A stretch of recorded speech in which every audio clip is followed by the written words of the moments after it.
आज चाहिँ आमा म अनि आन्टी हाई भन्नु आन्टी आज हामी चाहिँ फन पार्क जाँदैछौँ आमा के खेल्न जाने भने फन पार्क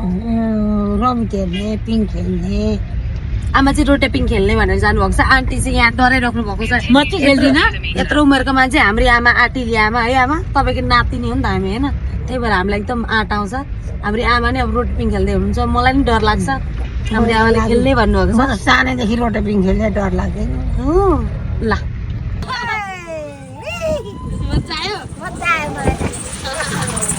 मेरो अनुहार कालो भयो त छैन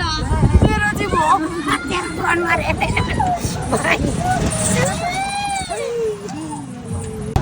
बुढेसकालमा काठमाडौँ आएर रोटेपिङ खेलियो मजा पनि आयो होइन भूत पनि हेरियो